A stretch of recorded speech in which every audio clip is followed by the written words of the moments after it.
요즘 사람들을 만나면 처음 질문하는 것이 당신의 MBTI가 무엇입니까? 이런 질문들을 참 많이 합니다. 우리에게는 좀 다소 생경스럽기도 합니다.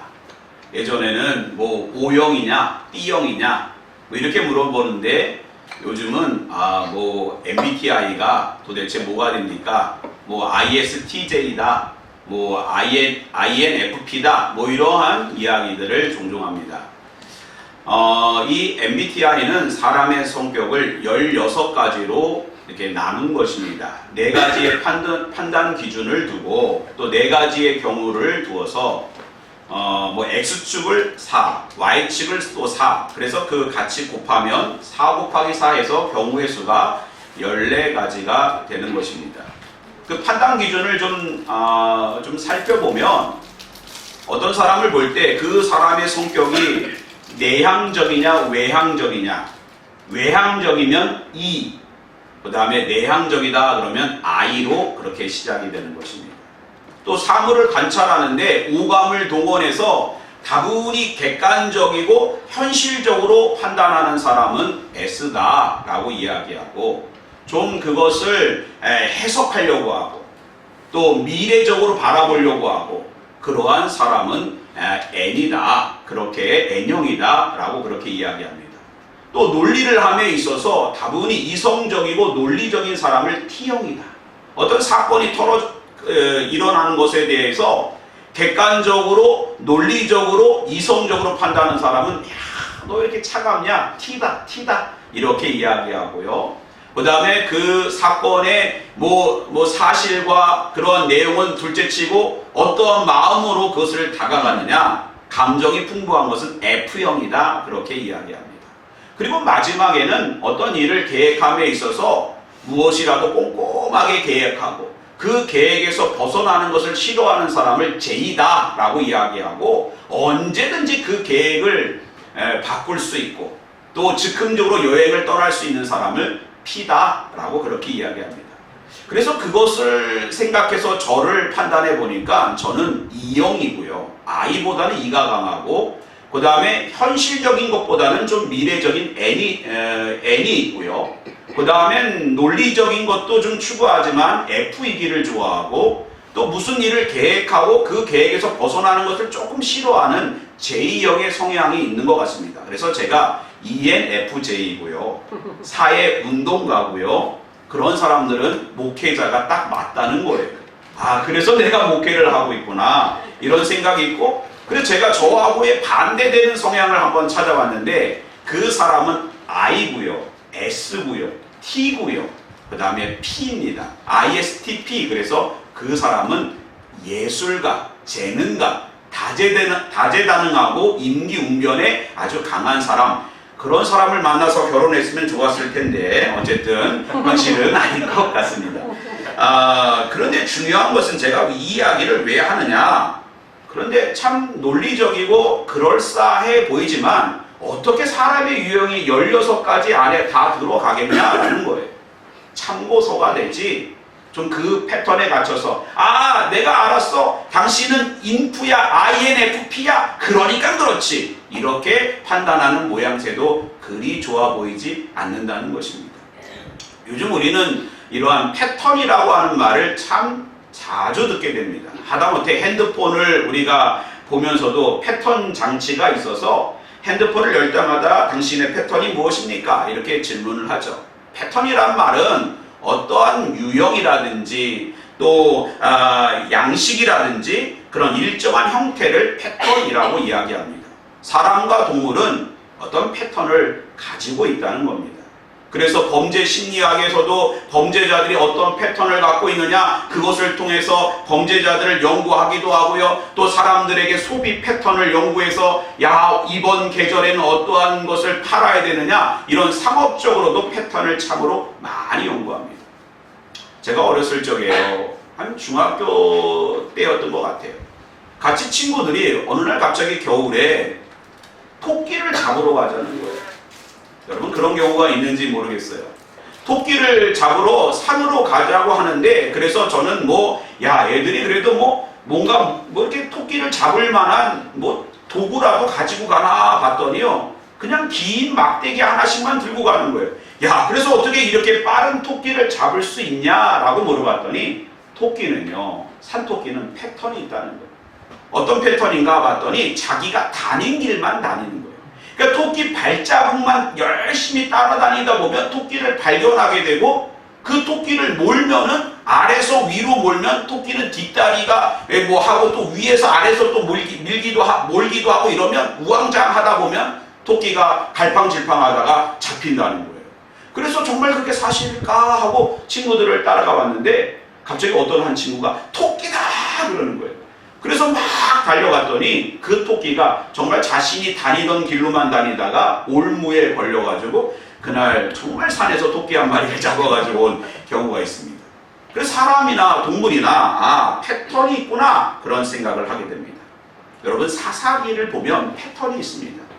400년 동안 이스라엘 백성들이 지긋지긋할 정도로 가지고 있는 패턴이 있는데, 그 패턴이 뭐냐 하면 이스라엘이 하나님 말씀을 준행하지 않고 하나님을 버리고 우상에게로 갑니다. 범죄합니다. 하나님은 그들을 징계하시고 심판하십니다. 그러면 이스라엘은 회개하고요, 하나님은 사사를 부르셔서 이스라엘을 구원합니다.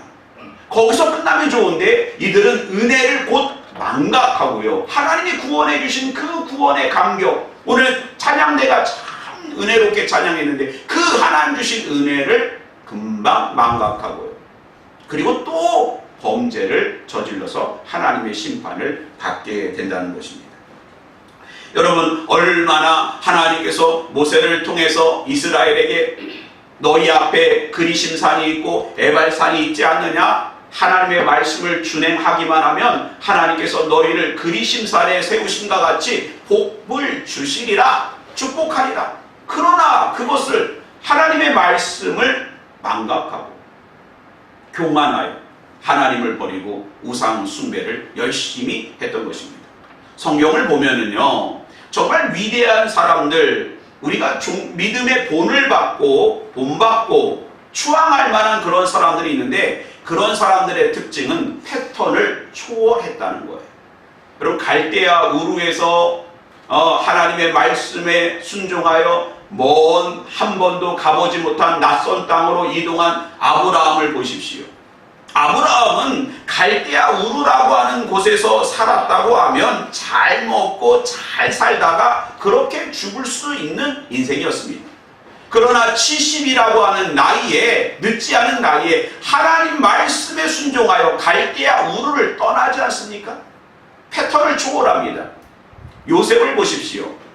요셉은 뜻하지 않게 그가 형들의 미움과 질투를 받아서 애국으로 팔려갔고, 시대장 보디발의 집에서 가정총무로서 그가 그곳에서도 리더십을 발휘합니다. 그때 보디발의 아내가 남편이 밖으로 외출 나가고 출장 간 그 틈을 타서 요셉을 유혹합니다. 그 유혹에 넘어가지 않은 사람이 없었을 것입니다.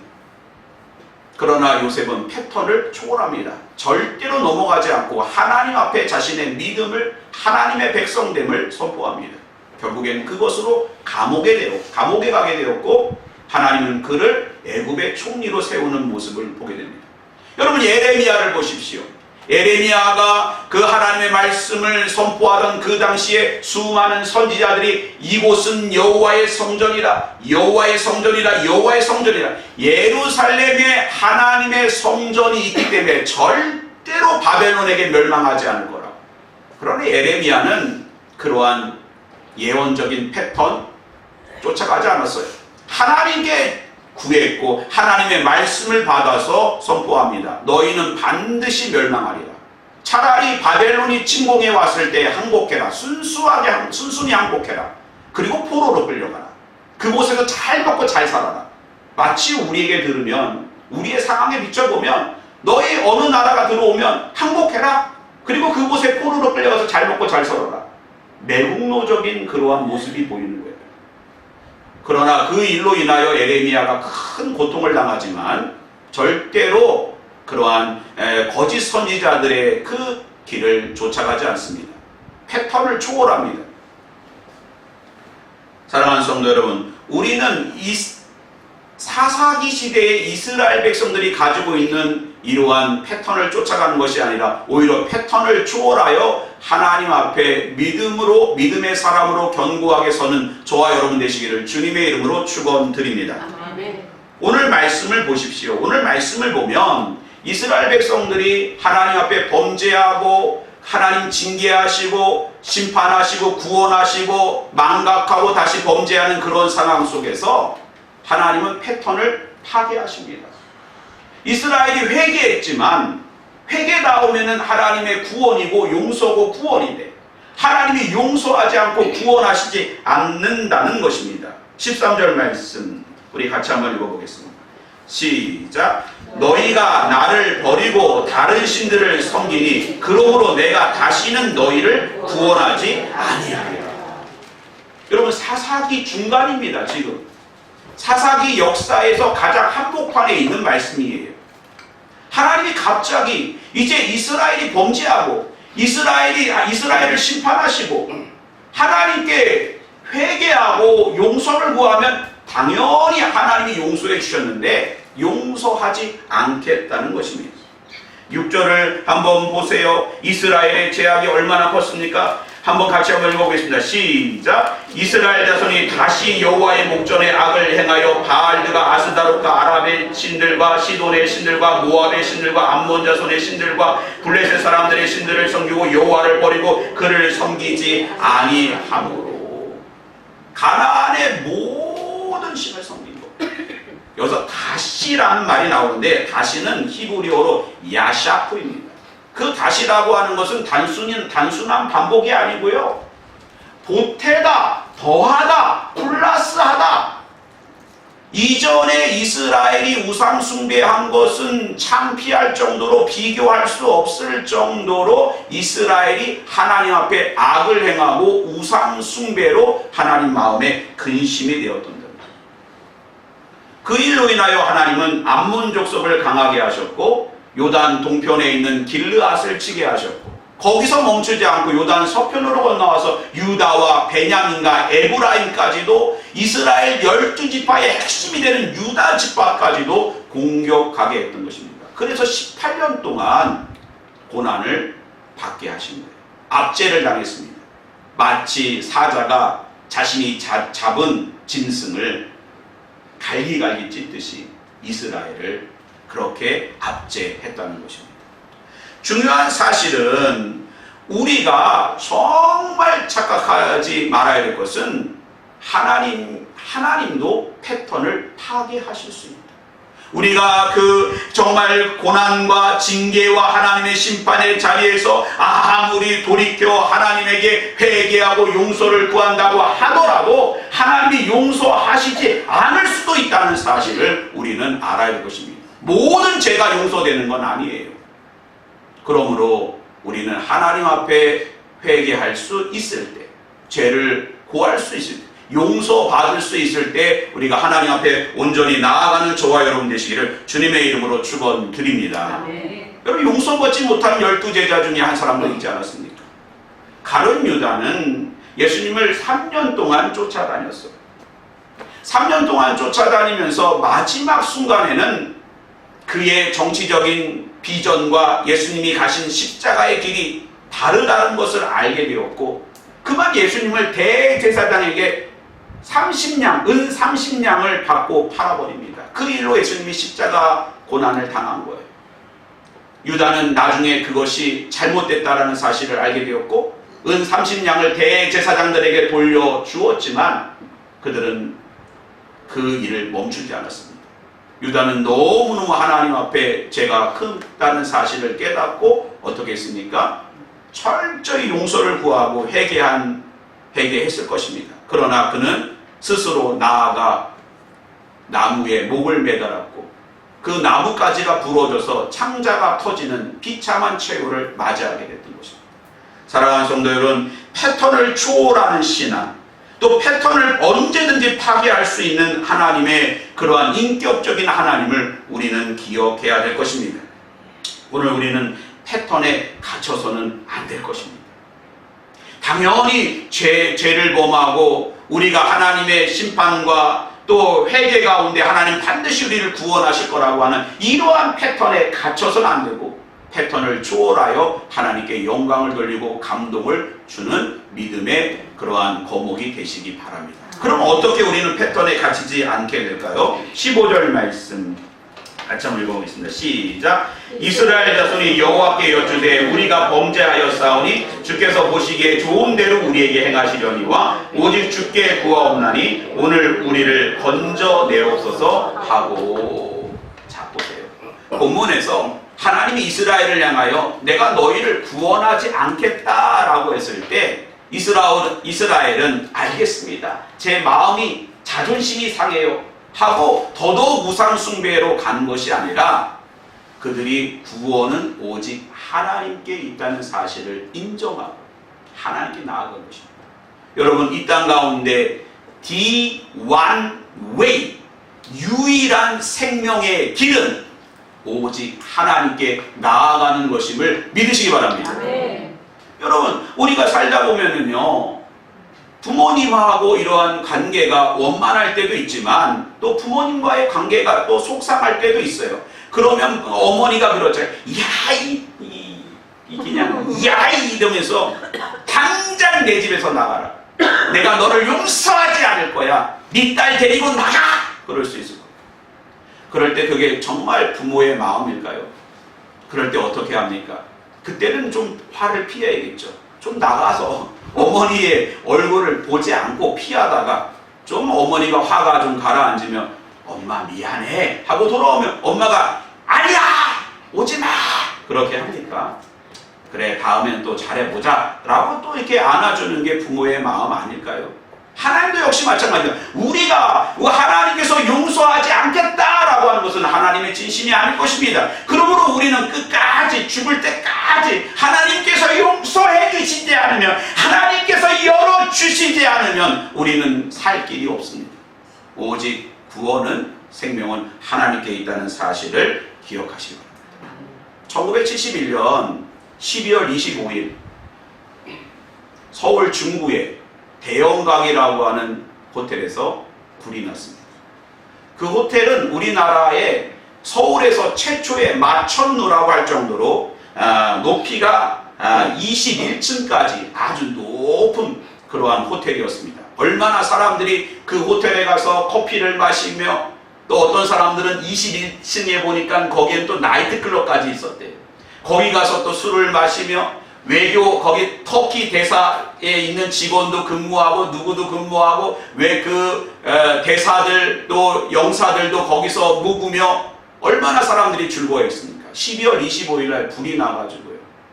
많은 사람들이 죽었습니다.